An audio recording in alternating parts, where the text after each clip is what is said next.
Olá, turma, tudo bem com vocês? Nós em matemática estamos estudando função afim ou função do primeiro grau. Na próxima aula eu pretendo explicar para vocês como é que a gente faz a construção de um gráfico de uma função afim.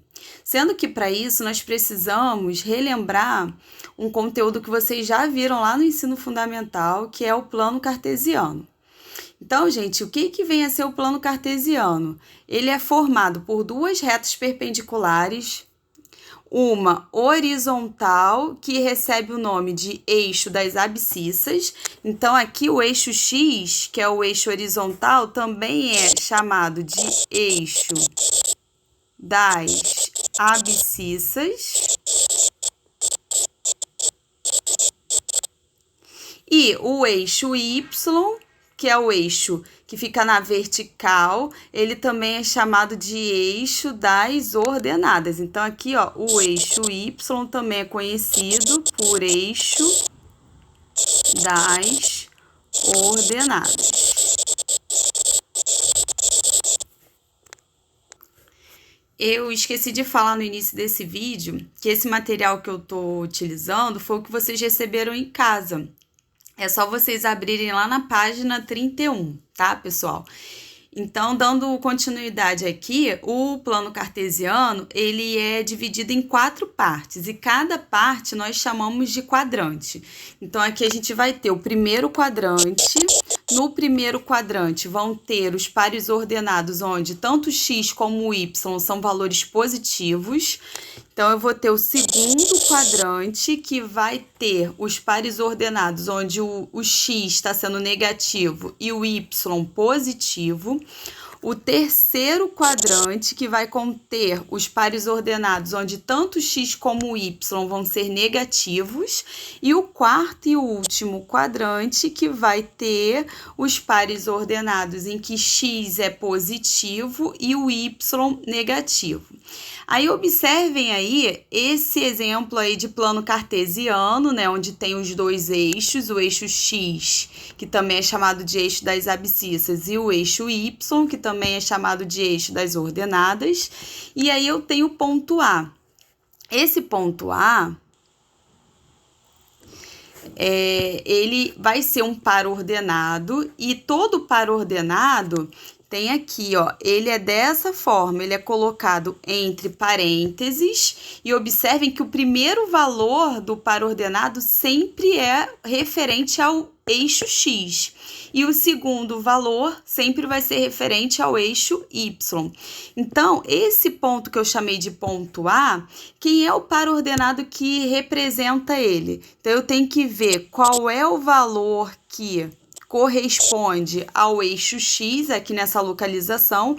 Então, se eu olhar aqui, ó, nesse plano cartesiano, o eixo X do ponto A é o X sendo menos 2, né? Ele está no segundo quadrante. Observem aqui a posição desse ponto, está no segundo quadrante, então o X vai ser negativo e vai ser menos 2. Aí eu separo com a vírgula, né? E no eixo Y, quem é que está sendo o ponto A, que está representando o ponto A? É o Y igual a 3. Então, eu vou colocar aqui Y3. Observem, até tem uma observação aqui embaixo, ó, que como o par ordenado, o primeiro valor é referente a x e o segundo a y, observem que esse par ordenado é diferente de colocar 3 e menos 2. Aonde seria esse ponto? Onde está localizado o x3 e o y menos 2?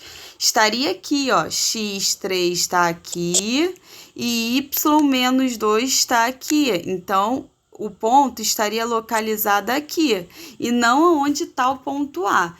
Então, observem, né, que se a gente colocar a posição desses números ao contrário, a gente vai estar achando um outro ponto diferente do ponto A.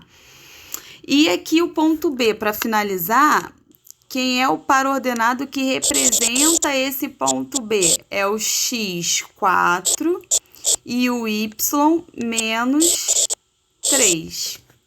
Então, só para a gente enfatizar aí, a primeira observação, Não esqueça, o primeiro valor do par ordenado se refere ao eixo X e o segundo ao eixo Y.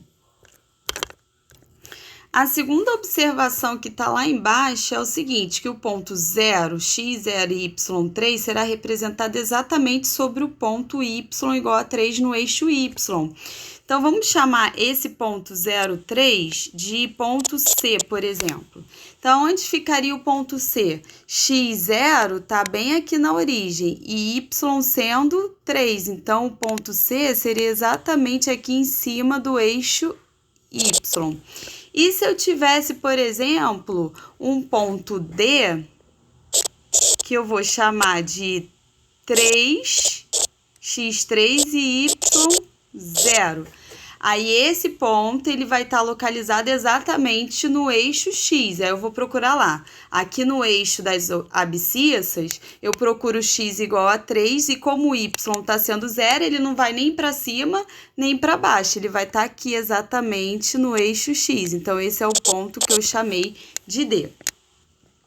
E aí, eu vou passar para vocês exercitarem essa atividade 7, que tem aí nesse material que vocês receberam. Depois eu vou fazer toda a resolução e eu vou colocar esse material na plataforma como atividade. Por quê? Porque se vocês tiverem alguma dúvida, vai ser mais fácil para vocês colocarem lá os comentários para eu poder responder vocês e ir tirando as dúvidas, tá bom? Então, tentem fazer essa atividade 7. Além desse vídeo, eu vou colocar lá o anexo dessa atividade na plataforma, mas vocês sabem que vocês têm eles impressos na casa de vocês, tá bom? Uma ótima semana e na próxima aula eu avanço um pouco mais no conteúdo. Beijos!